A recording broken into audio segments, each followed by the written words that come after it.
कल्पना करा, आपण 1951 साली आहोत. स्वातंत्र्य मिळालंय, संविधान तयार झालंय आणि देशात प्रथमच सार्वत्रिक निवडणुकीची तयारी सुरू आहे. पण त्या दिवशी एक विचित्र गोष्ट घडते. सरकारी कर्मचारी एका छोट्याशा गावात पोहोचतात. ते विचारतात, इथल्या महिला मतदार कुठे आहेत? आणि त्यांच्या समोर उभ्या असलेल्या महिलांकडे कोणीही बोट दाखवत नाही. एकही नाव पुढे येत नाही. का? कारण त्या महिलांची नावच नोंदली गेलेली नाहीत.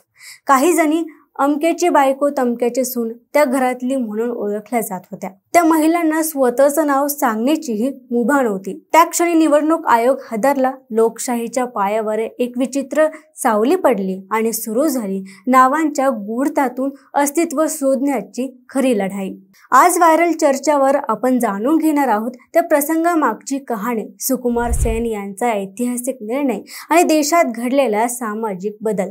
नमस्कार, मी दिव्या आणि तुम्ही पाहताय व्हायरल चर्चा. 1947 मध्ये भारत स्वतंत्र झाले. 1950 मध्ये भारताने राज्यघटना स्वीकारली आणि त्याच वेळी एक ऐतिहासिक निर्णय झाला. भारताच्या प्रत्येक नागरिकाला, मग तो स्त्री असो व पुरुष, मतदानाचा हक्क मिळाला. हा निर्णय त्या काळाच्या युरोप आणि अमेरिकेपेक्षा कितीतरी पुढारलेला होता. कारण युरोप आणि अमेरिकेत महिलांना मतदानाचा अधिकार मिळवण्यासाठी दशकानुदशक आंदोलनं करावी लागली होती. पण भारतात मात्र महिलांना आणि पुरुषांना एकाच वेळी मतदानाचा हक्क मिळाला आणि याचे श्रेय जातं डॉक्टर बाबासाहेब आंबेडकर यांना. महिलांना मतदानाचा अधिकार नाकारणं म्हणजे सरळ भेदभाव आहे असं त्यांनी ठामपणे सांगितलं. लोकशाहीतील महिलांना तोच अधिकार हवा, कारण समाजाची प्रगती मोजायची असेल तर ती महिलांच्या प्रगतीवरूनच मोजली पाहिजे. ही बाब त्यांनी राज्यघटनेत स्पष्टपणे मांडली आणि त्यामुळेच आपल्याला निवडणुकीसारख्या प्रक्रियेत समान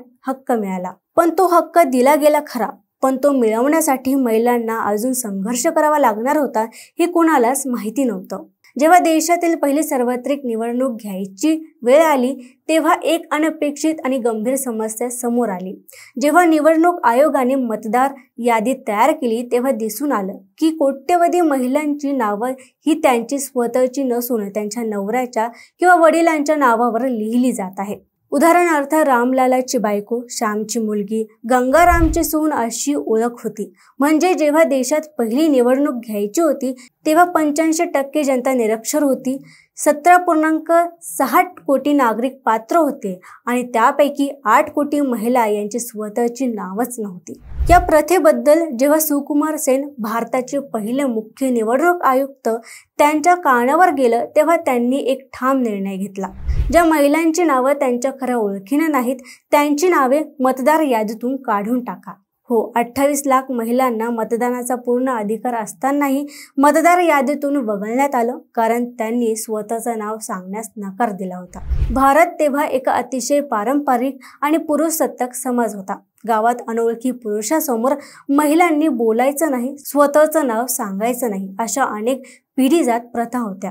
उत्तर भारतात, विशेषतः उत्तर प्रदेश, बिहार, राजस्थान, मध्य प्रदेशासारख्या राज्यांमध्ये ही परिस्थिती अधिक गंभीर होती.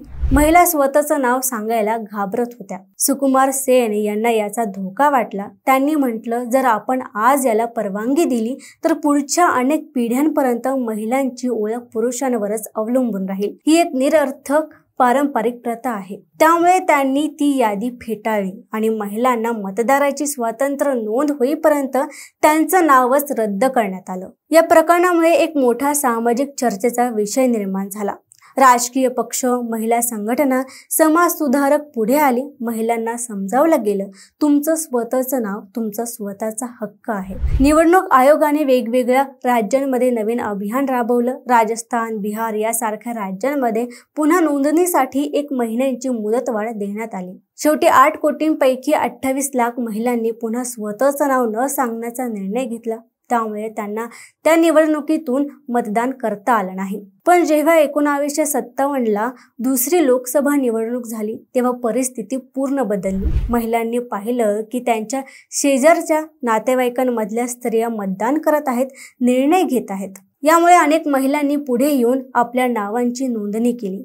1957च्या निवडणुकीसाठी तब्बल 94% प्रौढ महिलांची नोंदणी योग्यरित्या झाली. आपल्यासाठी ही गोष्ट फक्त मतदानाचा हक्क मिळण्याची नव्हती, तर स्वतःच्या ओळखीचा हक्क मिळण्याची होती. एका बायकोचा नवऱ्या वाचून उल्लेख न करणे, आईचं स्वतःचं नाव न सांगणे, या साऱ्या गोष्टी समाजातील पुरुषसत्ताकतेचं प्रतीक होत्या. पण भारताच्या पहिल्या निवडणुकीने ही प्रथा बदलली. मतदानाचा हक्क हे एक साधं बटन दाबणं नाही, तर ती एक तुमची मी कोण आहे याची जाहीर कबुली आहे.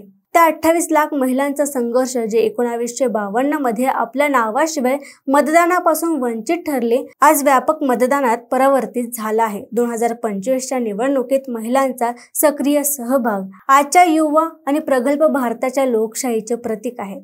आज मात्र वोटिंग लाईनला उभ्या त्या महिलांचा आवाज फक्त अस्तित्वाचा नाही, तर अधिकाराचा आणि इतिहास घडवणारा ठरतोय. हा व्हिडिओ तुम्हाला कसा वाटला आम्हाला कमेंटमध्ये नक्की कळवा आणि पाहत राहा व्हायरल चर्चा. अहो मला सारखा दम लागतोय हो. आज माझा अजिबातच मूड नाहीये. माझ्या हातापायाला मुंग्या येतायत हो. माझं खूप डोकं दुखतंय आज. अहो माझ्या थायरॉइडच्या गोळ्या संपल्या आहेत. लवकर आणून द्या ना. या सगळ्या कुरकुरी आपण देखील रोज ऐकता का? हो ना. अहो या त्रासावर सोपा उपचार आहे. Doctor Chatej homeopathy clinic. Mumbai, Pune, Nashik, Sambhajinagar सगळीकडे त्यांच्या शाखा आहेत. डॉक्टर चाटेज होमिओपॅथी क्लिनिकला अवश्य भेट द्या आणि घरातली कुरकुर कायमची बंद करा. थायरॉइडची